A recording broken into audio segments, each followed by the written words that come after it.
Hi, welcome to another dose of virtual vitamin Z. My name is Stephen, and I'm the curator of humane education for the Detroit Zoological Society. I'd like to start today with a story. It was a few years ago. I was on a hike in the woods with a friend of mine, and all of a sudden he stopped me, and he said, "I think we're going to see a fox up ahead." And I looked at him.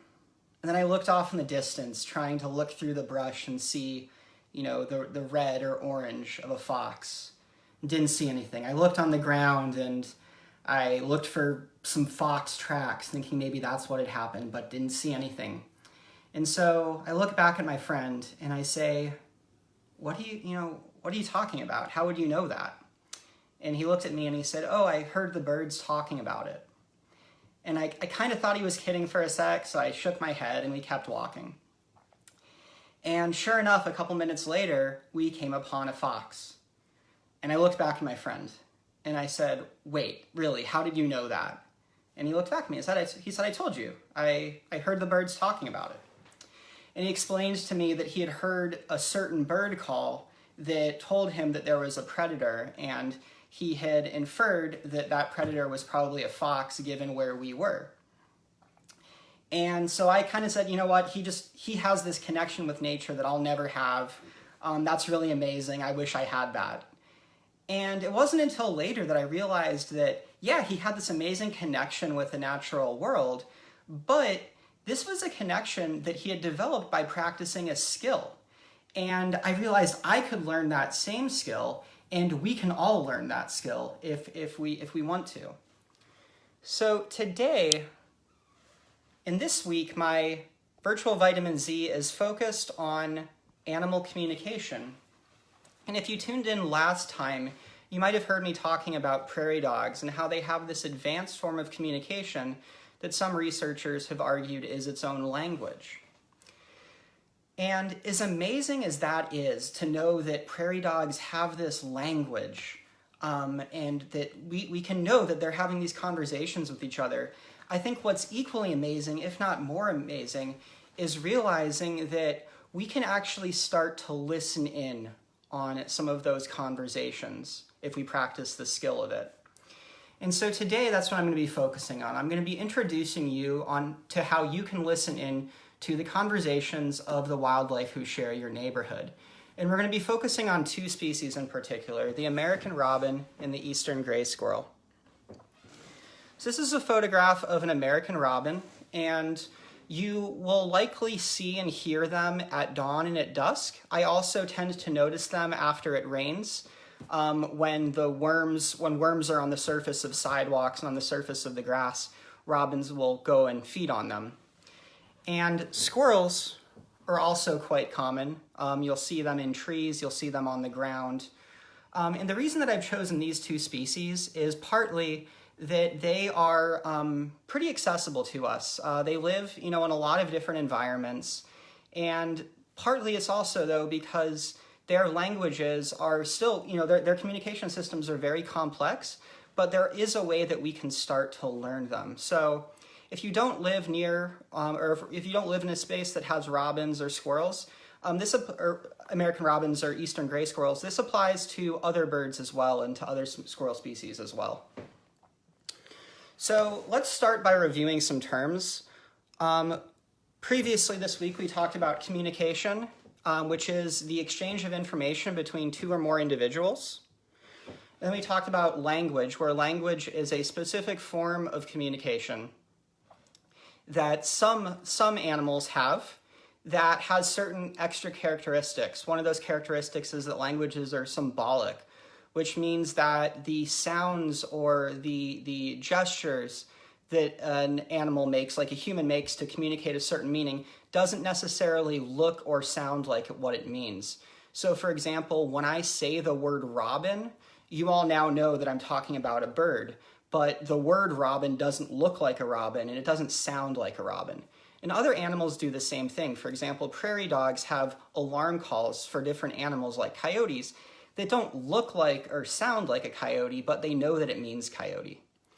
Another characteristic of language is that they're made up of smaller pieces that can be combined to create larger meanings. So for example, with the prairie dogs, they can combine different meanings to not just say there's a coyote or there's a person, but there's a tall person, a short person, etc. And languages can be both, involve gestures and body language as well as vocalizations or sounds. Today we're going to focus on vocalizations. And the new vocabulary terms I'm going to introduce as I go through this talk are baseline vocalizations, alarm calls, mnemonic, and inference. So let's get started with the American robin. Again, there's a good chance that you'll see robins at dawn and at dusk. They might even be that bird that wakes you up before you're ready with their songs. And that leads me to their vocalizations. Robins and other songbirds tend to have two basic type of vocalizations. The first type is called their baseline vocalization. And that is, we can think of baseline vocalization as kind of their basic sounds. What they're doing when they're not worried, they're just going about their regular lives. And they have a few different types of baseline vocalizations, but the one that we're going to focus on is their song, which has this mnemonic, cheerily, cheer up, cheerily, cheer up. And a mnemonic is it's a memory tool. It's a way for us to remember their song. So it's these words, cheerily, cheer up, cheerily, cheer up. So let's start by listening to their vocalization. And I should mention that there are a lot of great resources for free that'll help you learn these languages. All right, so here's the robin song.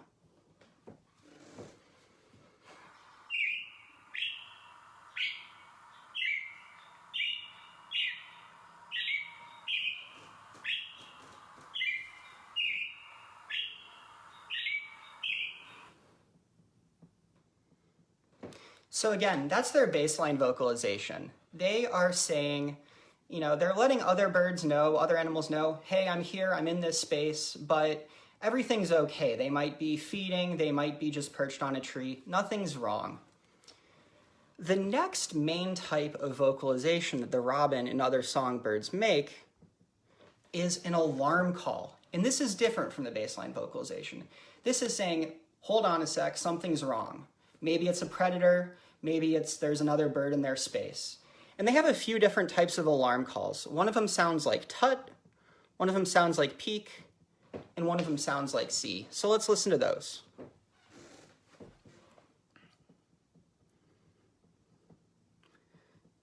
So here's the tut call.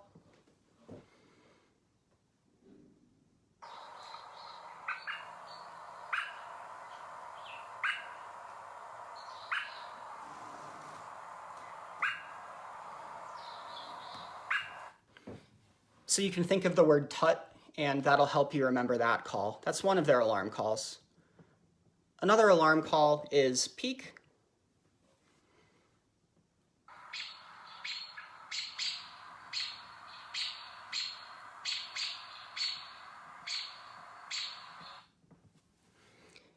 And then a third alarm call is see. And you can also think of this as a dog whistle, and that'll make sense in a moment.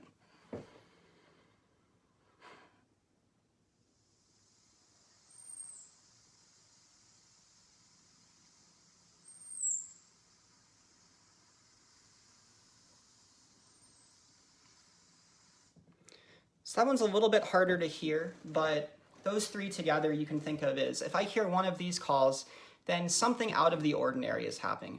Maybe there's a cat walking by, maybe there's a dog, maybe someone just started their lawnmower, which is what happened to me just a few minutes ago before I started this.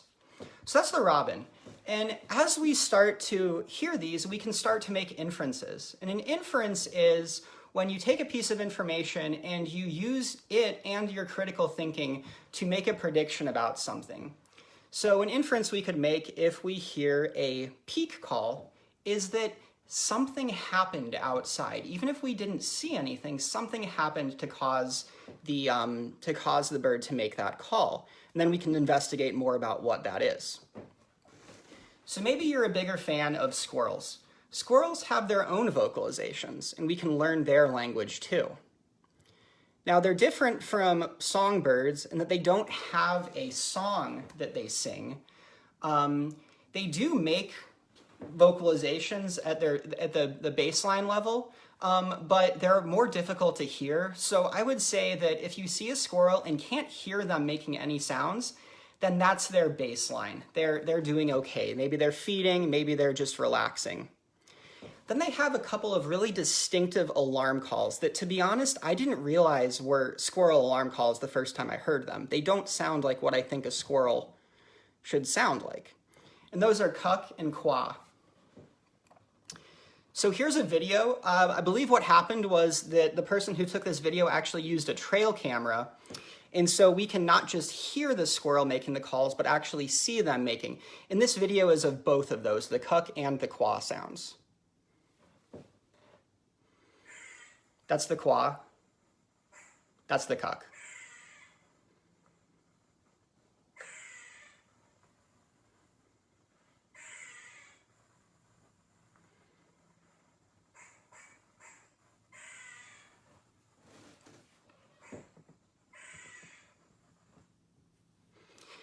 And so the cool thing to me about those calls, one of the cool things, is that the cuck is their way of letting a predator know, hey, I can see you, so if you were trying to sneak up on me, it's not worth it. And it's a more directional call, which means that, you know, it's easy to identify the source of it. The quah is a little bit softer and it's less directional. So that's more of an alert call to other squirrels to say, hey, there's a threat. I don't want to give away my position, but I wanted you guys to know to be careful. So as we listen to these, we might think, okay, how do I combine these to start learning bird and squirrel language?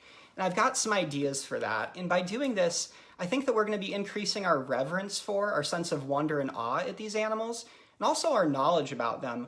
We'll also be strengthening our empathy and observation skills. And to do this, all we'll need is a field notebook or a piece of paper, and then a pen or a pencil. And the first thing to do is to listen to recordings of these calls, the American robins and the eastern gray squirrels' baseline vocalizations, and then their alarm calls. And you might want to listen to them a few more times. Again, there are a lot of really great free resources online to do this. And then spend time outside. And it's always good to spend time really focused on observing. So maybe go to a sit spot or a connecting spot. But you can also do this if you're doing something else, like if you're walking to the store or if you're doing yard work outside. Or I actually opened up my windows, and while I was preparing for this presentation, I was able to hear birds through my windows. So spend time outside. And whenever you hear a robin or squirrel and you hear one of those vocalizations, write down the vocalization and the species, and then also the date, time, conditions, location, and what was happening. And if you do this enough, over time, as you look through that notebook, you'll start to see patterns emerging. So here's an example of a chart you could make with a column for species, vocalization, date, time, conditions, location, and what was happening. You can make your own chart up. It doesn't have to be this exact order. I also put those mnemonics down just so I could remember. Cheerily, cheer up for the robin, and then also tut, peek, and see. And then for the squirrel, cuck, and quah. And this is just an example of some of the recordings that I'd made. Yesterday, I heard a robin singing in the morning and looked outside and saw a robin perched on a tree right outside my window. And then a few minutes later, I heard that tut sound, and I forced myself to stay and say, okay, what might have caused that? And I did a little bit later see a cat walking by, so I wonder if that was what had caused it. And then this morning, yesterday morning, I heard eastern gray squirrel. I had just let my dog out into my yard, and it's like a fenced-in yard, and I guess a squirrel had been there. And so I started hearing that cuck sound and looked up at a tree, and sure enough, there was a squirrel barking at my dog, and my dog was barking back. And then later that day, I was in my house with my windows open, and I heard that cuck sound again, and I knew that my dog was with me, so I made this inference. I think my neighbor just let her dog out. And sure enough, I went outside and saw that my neighbor had let her dog out. So not quite the same as predicting that I'm going to see a fox in the forest, but I thought it was pretty cool. So by doing this, we've been practicing empathy. We've been learning about animals' perspectives, And in doing that, we might feel inspired to help those animals through the actions that we take. So I have some suggestions for actions you can take to help animals. And this will strengthen our empathy even further while also helping these animals. And to do this, all you'll need is a computer with internet access. One thing you can do is you can create what's called a wildlife garden. And a wildlife garden can be a lot of different things. It can be a backyard, it can be a windowsill garden, but it just involves creating space for animals to be able to thrive. So, food, planting plants that they'll eat, or planting plants that insects will eat that then birds can come and eat. Water sources, providing cover. As you work in your garden, making sure that you're using sustainable practices, things like that. And if you're interested, the Detroit Zoo on our blog actually has a blog post on how to turn your backyard or other space into a wildlife sanctuary. Then another thing you can do is you can take these observations that you've been making and you can submit them to a citizen science project. And by doing this, a couple examples are Celebrate Urban Birds and iNaturalist. You can help other people, we can build collectively this very large data set that we can use and other people can use to make their own inferences about animals, about what actions we can do to help them, for example, or how certain actions might affect them. So those are just a few ways that you can take this empathy and you can direct it in a positive way to help these animals. And that leads me back to the work that we do at the Detroit Zoological Society. The DZS celebrates and saves wildlife every day. And one way we do that is through the Berman Academy for Humane Education, which is a one-of-a-kind initiative that's allowed us to incorporate the principles of humane education into all of our education programming. And that's summed up by our mission of helping people help animals. So as you go about the rest of your day and the rest of your week, I would encourage you to start listening for the robins, start listening for the squirrels or the other animals, and start practicing that skill of learning their language. And I'd also encourage you to think about how you can take actions to help them. So I hope that this has helped you realize that we humans are a part of this multi-species community, and we have the ability to listen in on what that community is talking about and be a part of that community. If you're interested in learning more about this and other topics related to animals and the environment, I would also encourage you to check out the Detroit Zoo's website at detroitzoo.org and click on our educational lessons link for more virtual vitamin Z. Until then, thanks again, stay safe, and have a great day. Bye.